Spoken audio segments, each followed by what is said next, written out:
So, did you hear that there's going to be a new Looney Tunes movie coming in theaters this weekend? I bet you didn't. It's kind of criminal how no one is talking about the fact that there is a new Looney Tunes movie coming to theaters, and it's just being dumped there. That just makes me sad. Warner Brothers, this is how I think of your treatment of the Looney Tunes in 2025. You're despicable. Anywho, Looney Tunes back in action.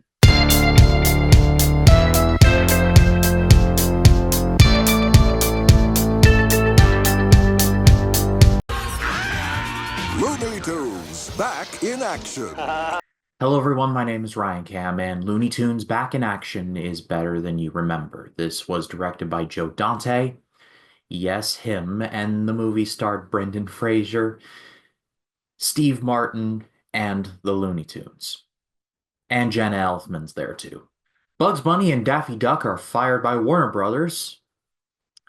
I'm sure there's nothing to look into with a plot point like that through 2025 eyes, but I digress. However, they are soon rehired by Warner Brothers executive Kate Houghton, played by Jenna Elfman, as well the Acme Corporation, led by the chairman.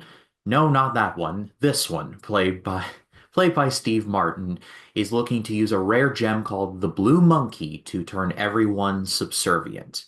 And so it is up to the Looney Tunes to loony their way out of this. My opening statement sounded a little bitter. It's because it was meant to be. I love the Looney Tunes. I've loved them ever since as far back as I can remember. It doesn't matter what time of day, what batch of Looney Tunes they ran.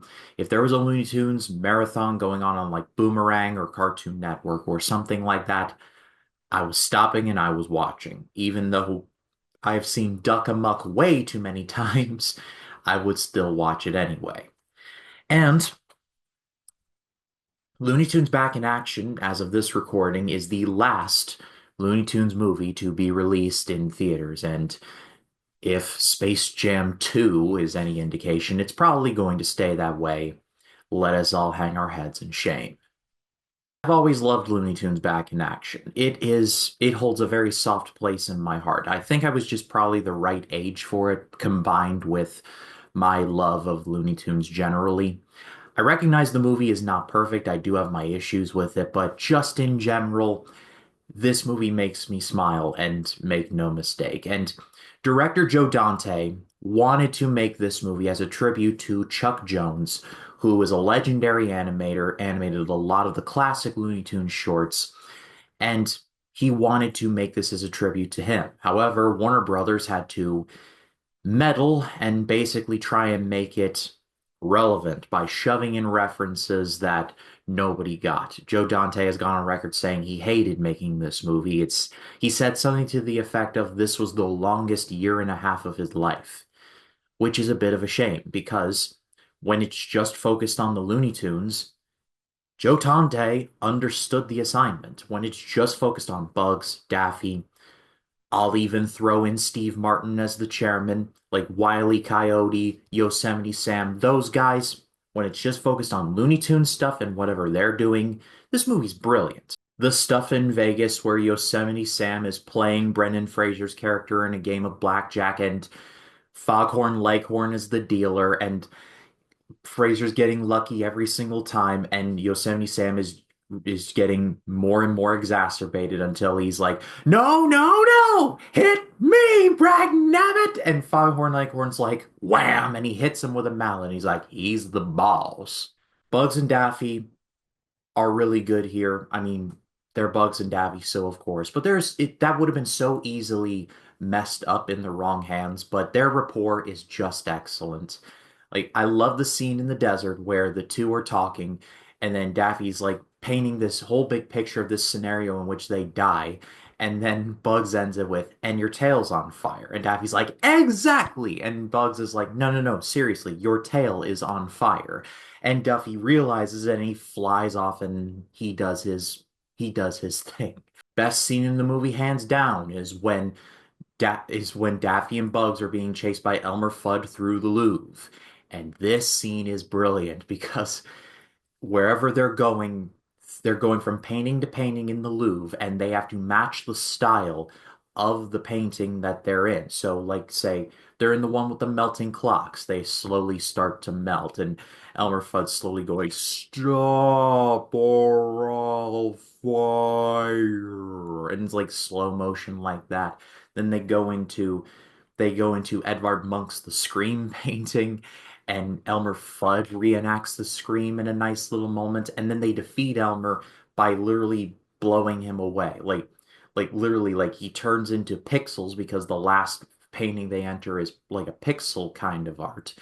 And Bugs Bunny's like is like examining the moment, like the he's explaining the art movement to us. Then he turns on a fan, and Elmer blows away, and Elmer Fudd goes, "Oh, what?" and he flies away. It was perfect. Perfect. Everything, down to the last minute details. Like I said, when it's just Looney Tunes stuff, it's awesome, but there are humans here, and they're about as interesting as you think. Brendan Fraser is probably like he's good. He's okay. Like everyone loves Brendan Fraser nowadays, rightfully so. But I think here, like he was stuck in that phase of if Brendan Fraser's acting, he's usually acting by something animated or he's doing some kind of bigger movie. Like The Whale is another lifetime away. He's fine. Jenna Elfman is very forgettable for me. Not her fault, but just I don't know, I just didn't care for her character all that much. The best human by a lot is Steve Martin, though. Like I said, he crushes it, and make no mistake. Like, Steve Martin just understood the assignment when it comes to this character. He had the wig, he had the voice. Like, his torture devices are so funny. Like, when he has Timothy Dalton's character tied up to this machine and like a torture device is just basically Timothy Dalton slapping himself in the face like this. I love that so much. Timothy Dalton basically plays Timothy Dalton as James Bond, like a lighter version of his portrayal of Bond, and it's always nice to see Timothy Dalton, so he was fine. I talk about how I don't just like references for the sake of references. Like, I think if you're going to reference something, have a point. Well, there are a lot of references in this movie, and not all of them work. Some of them are funny because I like know the context of them now. When I was a kid, I didn't get the whole Bugs Bunny shower scene was a tribute to Psycho. Didn't learn that until I started doing research for this, and there was also like when they go to Area 52, there's a bunch of sci-fi characters in there. Like there's the invasion from the Body Snatchers guy, the "They're already here, you're next" guy. Then there's then there's the and then there's like the Dalek from Doctor Who. I wonder what the rights battle was for that little number. I'm sure BBC must have had a field day, be like, "We're gonna need some pounds, please." Like just random stuff, and I was not a fan of it. I did pop though for this movie casting Bill Goldberg and Jeff Gordon in this movie. Like like the pro wrestler Bill Goldberg and my favorite NASCAR driver of all time. Props to the casting department. Like you are my hero for that. All you needed was Tiger Woods in this movie, and you had Looney Tunes, pro wrestling, NASCAR, and golf. That's my childhood. Even though seeing Jeff Gordon in this movie made me smile, it's a glorified cameo, and a lot of it does feel like Warner Brothers be like, "Hey, we're hip. We've got our knee on the pulse." And it's distracting, it really is. All told, though, grand scheme of things, Looney Tunes Back in Action is so much fun. I'm giving it a great rating. It is severely underrated. Check it out if you haven't, and check out Looney Tunes The Day the Earth Blew Up. But what did you all think of Looney Tunes Back in Action if you have seen it? Let me know in the comments. I would love to read what you have to say. My name is Ryan Cam, and That's all, folks.